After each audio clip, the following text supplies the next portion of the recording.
देखो exercise 6.2 question number 11 और इसका फिगर है, ध्यान सुनिएगा। ये एक ट्रायंगल है, ये एक ट्रायंगल है, इसमें इसकी नेमिंग है ABC, A, B और C। इसमें D is the mid point of AB, D AB का मिड पॉइंट है और P कोई पॉइंट है BC पर, P is the point on BC। ये खींची गई है आपकी DP और यहाँ पर एक पॉइंट है Q, एक पॉइंट Q है, PQ को मिलाया गया है और QC को भी मिलाया गया है। ये ऐसे करिए आप। और इसमें बेटा जो DP और CQ हैं वो पैरेलल गिवन है। ध्यान से क्वेश्चन देखना, मैं गिवन जो लिख रहा है, जो गिवन है वो मैं लिख रहा हूं, सुनिएगा। गिवन है इन ट्रायंगल ABC, आप लोग लिखिए, in triangle ABC D is the midpoint of AB, done, and P is any point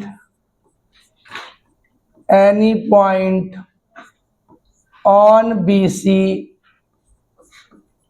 such that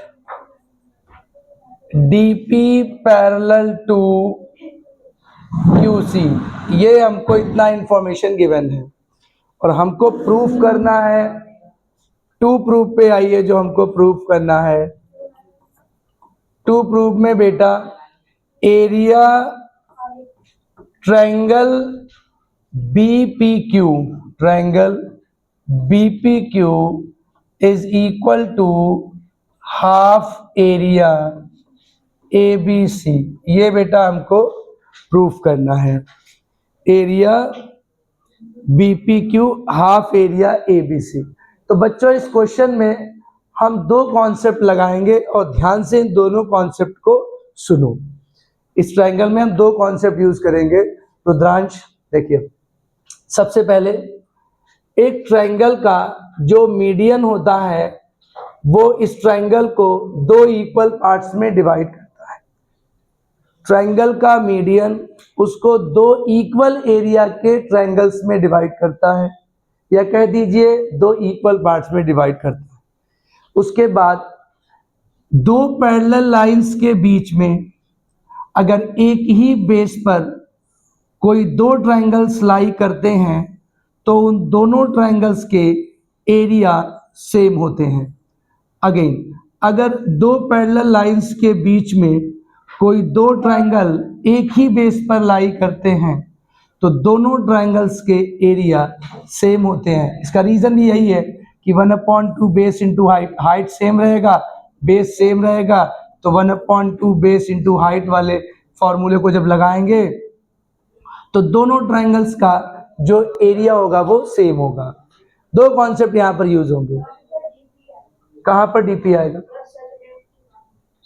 sir? The DP, अच्छा DP ही लिखा, अच्छा F बन गया, चलिए DP parallel to QC।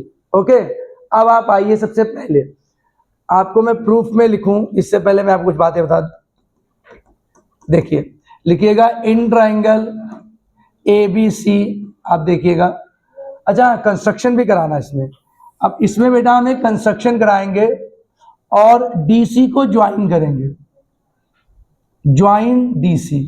Okay, construction में हम लिखेंगे, इस क्वेश्चन में हमको अपने पास से थोड़ा कंस्ट्रक्शन करना पड़ेगा। कंस्ट्रक्शन में लिखेंगे ज्वाइन DC। हमने DC को ज्वाइन किया है। अब सुनिए, प्रूफ में आइए, प्रूफ में आइए, लिखिए in triangle ABC, in triangle ABC। बेटा अगर ये D जो है, ध्यान सुनिएगा, अगर ये D AB का मिड पॉइंट है तो इसका मतलब हुआ कि जो DC लाइन है वो मीडियन होगा। मीडियन क्या होता है? मीडियन यही तो है, सामने वाले बेस को बाइसेक्ट करता है, मिड पॉइंट पे मिलता है। तो आप ध्यान से देखो, अगर डी ए बी का मिड पॉइंट होगा तो डी सी क्या होगा, डी सी ए बी सी का मीडियन होगा। और फिर मैं बोलूंगा मीडियन क्या करता है, एक ट्रायंगल को दो इक्वल पार्ट्स में डिवाइड करता है। इसका मतलब क्या हुआ कि डी सी ऐसे बी सी डी जो होगा वो हाफ होगा ए बी सी के, जो बी सी डी का एरिया होगा वो हाफ होगा ए सी, बी लिख दो चाहे ए बी सी लिख दो, एक ही बात है। तो क्या लिखे, in triangle A B C D C is the median. अगर डी सी मीडियन है तो ये डी सी ए बी सी को दो इक्वल एरियाज के ट्रायंगल में डिवाइड करेगा। इसका मतलब हुआ कि area of BCD, area of triangle BCD is equal to half area of triangle ABC। Reason में आप लिख दीजिए median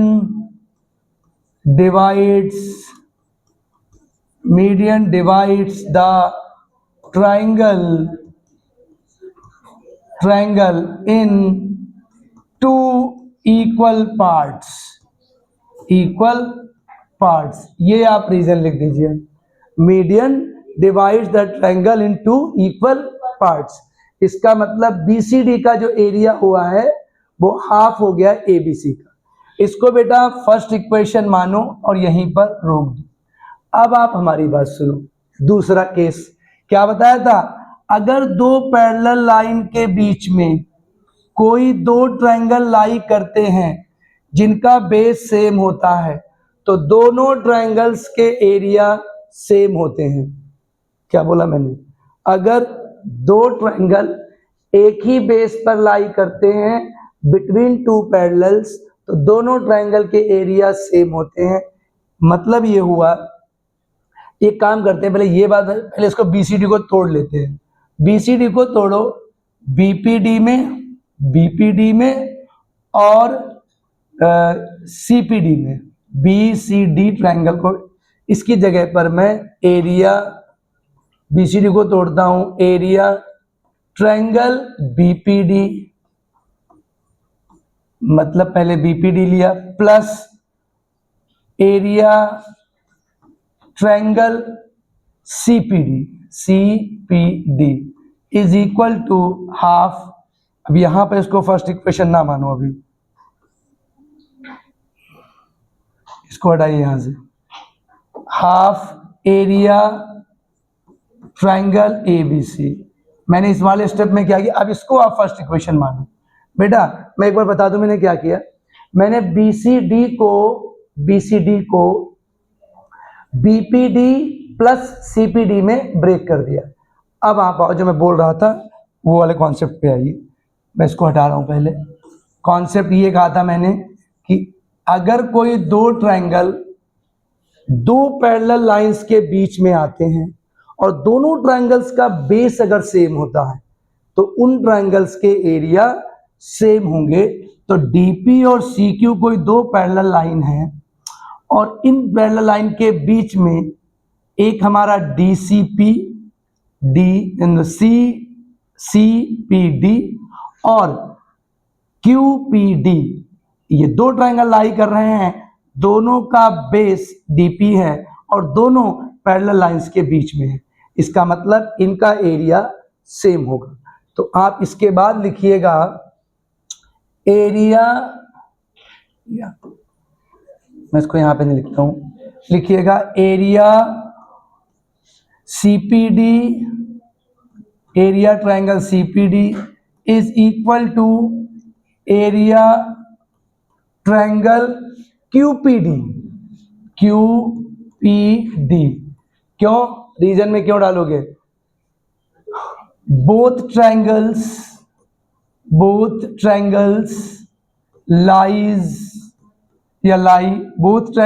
lie on the same base between between two parallels, between same parallels लिख दो, between same parallels, parallel lines. ये लीजिए, दोनों triangle एक ही बेस पर हैं, कौन सा, सीपीडी ये ट्रायंगल और क्यूपीडी ये ट्रायंगल एक ही बेस डीपी पे लाई कर रहे हैं और दो पैरेलल लाइंस के बीच में। अब हम क्या लिखेंगे, from equation one, from equation one, इसमें जो हमारा सीपीडी है उसकी जगह पे हम क्यूपीडी लिखेंगे, यानी हमारी जो फर्स्ट इक्वेशन है उसमें हम यहां लिख रहे हैं area triangle BPD plus area, इसमें जो ट्रायंगल सीपीडी है उस सीपीडी की जगह पे आप डाल दो क्यूपीडी और equal to half area triangle ABC.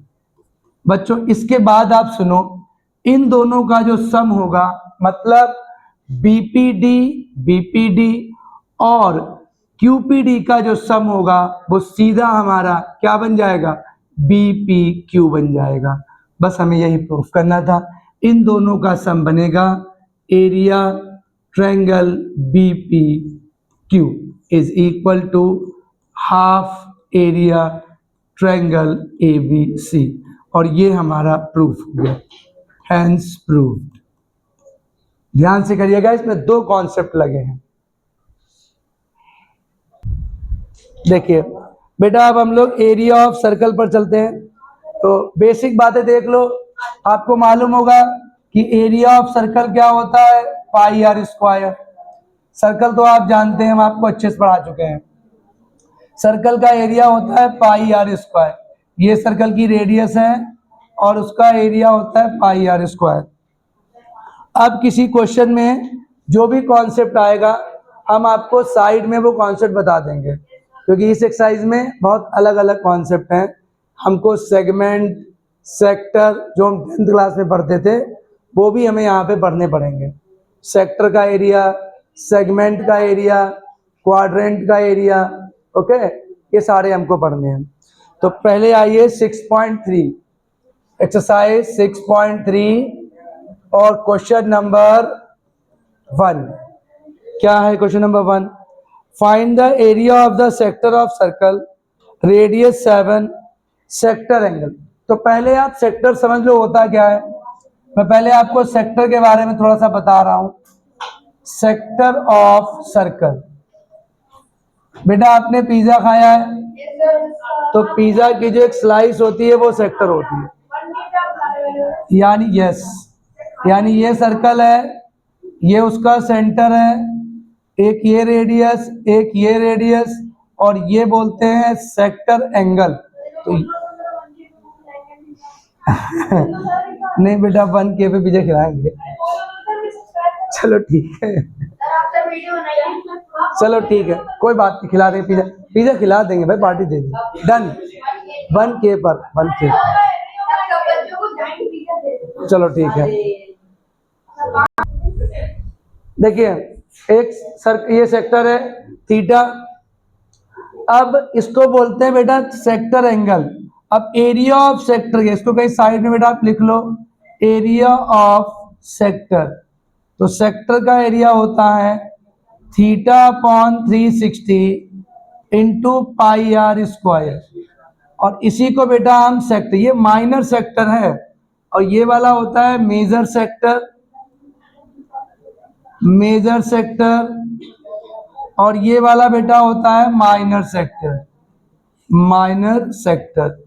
और एक बात बता दूं, ये जो एरिया है बेटा वो माइनर का है, और एरिया ऑफ मेजर सेक्टर क्या होता है, मेजर सेक्टर, इसको कहते हैं 360 minus theta upon 360 into pi are square. इसको कहते हैं एरिया ऑफ मेजर सेक्टर और इसको कहते हैं एरिया ऑफ माइनर सेक्टर। इसको आप कहीं नोट पॉइंट में डालिए, ये आपके, ठीक है। अब आइए पहले क्वेश्चन पे। इसमें हमको सेक्टर एंगल दे रखा है 60, सेक्टर एंगल बोले तो थीटा, थीटा 60 है, और रेडियस कितना गिवन है, radius r is equal to 7 centimetre. अब डालिए एरिया ऑफ सेक्टर क्या होगा, theta upon 360 into pi are square. Theta कितना है 60 डिग्री, अपॉन में 360, पाई की वैल्यू 22 अपॉन 7, आर स्क्वायर की value 7 into 7, done. R square मतलब 7 इंटू 7। अब बेटा 7 से 7 डिलीट कर दो, 0 से 0 डिलीट, 6 1 जा 6 और 6 6 जा। अब आप कट करेंगे, 2 से कट कर लीजिए, 2 3 जा, 2 1 जा, 2 1 जा, यानी 7 1 जा 7, 77 अपॉन 3 सेंटीमीटर। आप चाहे इसको डेसिमल में करें या ना करें, इसको बोलते हैं area of sector. Note down. Next question पे आइए बेटा। क्वेश्चन नंबर 2 में हमको क्या गिवन है, सरकमफेरेंस गिवन है, साथ में लिखते रहना, देख लिखिए सरकमफेरेंस ऑफ सर्कल। बेटा सर्कल का सरकमफेरेंस गिवन है 22 सेंटीमीटर, और हमको बताना है एरिया ऑफ क्वाड्रेंट 44 है, ये 44 सेंटीमीटर गिवन है, और एरिया ऑफ क्वाड्रेंट बताना है। अब मैं आपको एक बार बता दूं, व्हाट इज क्वाड्रेंट। एक सर्कल को अगर हम 4 इक्वल पार्ट्स में डिवाइड कर दें, each part is known as quadrant. क्या बोला मैंने, अगर मैं किसी सर्कल को 4 इक्वल पार्ट्स में डिवाइड कर दूं तो जो पार्ट्स आएंगे उनको हम क्वाड्रेंट बोलेंगे। दिस इज कॉल्ड क्वाड्रेंट, इसे हम क्वाड्रेंट बोलते हैं। क्वाड्रेंट का एरिया होता है 1/4 into pi are square. Area of quadrant लिख लो कहीं पे साइड पे, ऐसी फिगर बना लो। What is quadrant, quadrant is the 1/4 part of a circle. Circle का 1/4 पार्ट होता है, और इसीलिए हम क्वाड्रेंट का area 1/4 into pi are square लगाते हैं। तो पहले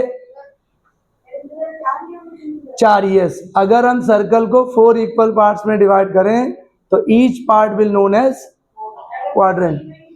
3 बेटा अगर तो वो क्वाड्रेंट नहीं होगा, ठीक है, 3 इक्वल पार्ट डिवाइड कर सकते हो लेकिन वो क्वाड्रेंट नहीं होगा।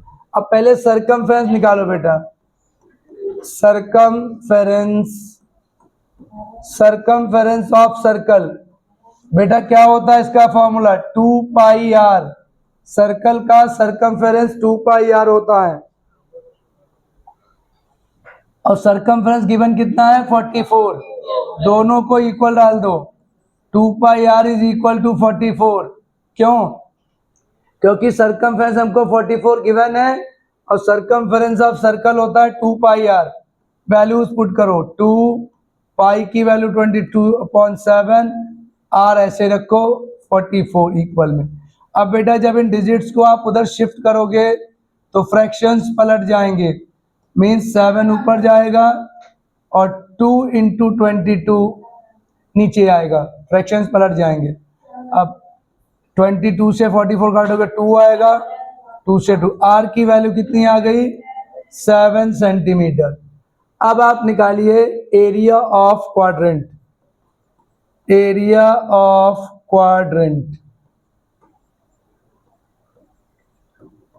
तो एरिया ऑफ क्वाड्रेंट क्या होगा, 1/4 इंटू पाई आर स्क्वायर। तो 1/4 मल्टीप्लाई पाई की वैल्यू 22/7, आर स्क्वायर मतलब 7 इंटू 7, आर स्क्वायर मतलब 7 इंटू 7। अब एक 7 डिलीट कर दो, कट गया, 2 से कटिंग कर लो, 2 2 जा 4, 2 1 जा 2 1 जा, कितना फाइनल आंसर आया हमारा 77 77/2 सेंटीमीटर स्क्वायर। क्या पिछले वाले क्वेश्चन में मैं सेंटीमीटर स्क्वायर लगाया था?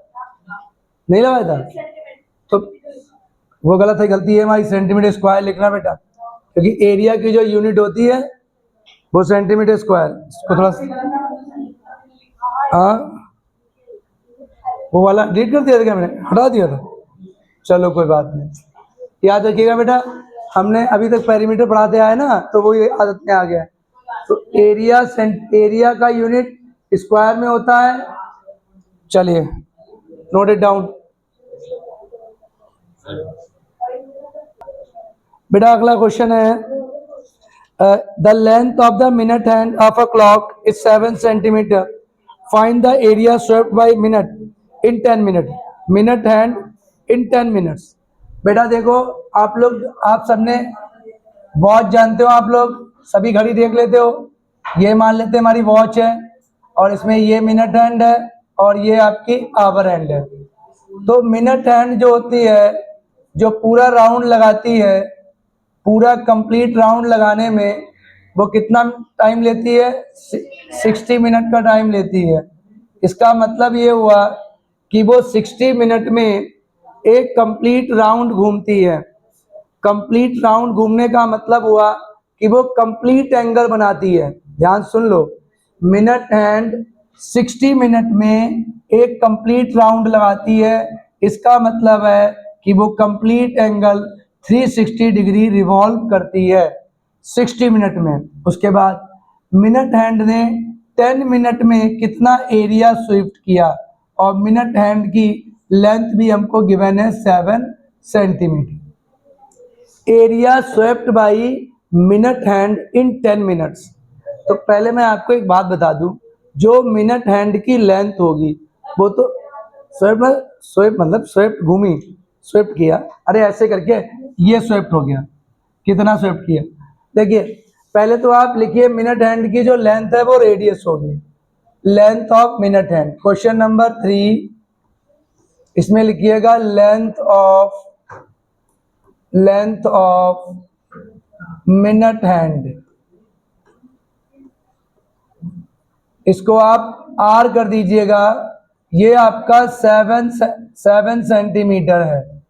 उसके बाद बेटा हम आपको एक इंफॉर्मेशन दे रहे हैं जो मैंने अभी दी है, कि मिनट हैंड 60 मिनट में एक कंप्लीट राउंड बनाती है। इसका मतलब 60 मिनट में वो कंप्लीट एंगल बनाएगी 360 डिग्री। तो 10 मिनट में वो कितना एंगल बनाएगी?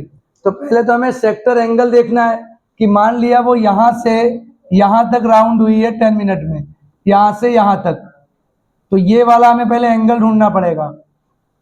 तो आप लिखिए in 60 minute hand make 360 degree angle.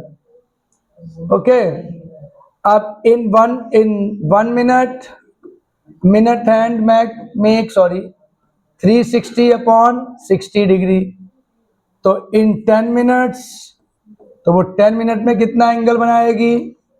ये आएगा 360/60 इंटू 10, ये कट करो, और ये कुल मिला के 60 डिग्री का एंगल मिनट हैंड बनाएगी। 60 डिग्री का एंगल वो बनाएगी 10 मिनट में। एक बार इसको मैं फिर बोल रहा हूँ, 60 मिनट में मिनट हैंड 360 का एंगल बनाती है। 1 मिनट में कितना बनाएगी? 360/60। तो 10 मिनट में कितना बनाएगी? 360/60 मल्टीप्लाई 10। तो ये तो थीटा हो गया, आर मालूम है। अब आपको सीधा एरिया ऑफ सेक्टर निकालना है, तो लिखिएगा एरिया ऑफ सेक्टर, ये बन जाएगा θ/360 मल्टीप्लाई पाई आर स्क्वायर। इस एरिया ऑफ सेक्टर को ही हम ब्रैकेट में ये भी लिख देंगे, area swept by minute hand, area swept by minute hand, इसको आप ब्रैकेट में ये भी लिख दीजिएगा। साइड में, area of sector, area swept by minute hand.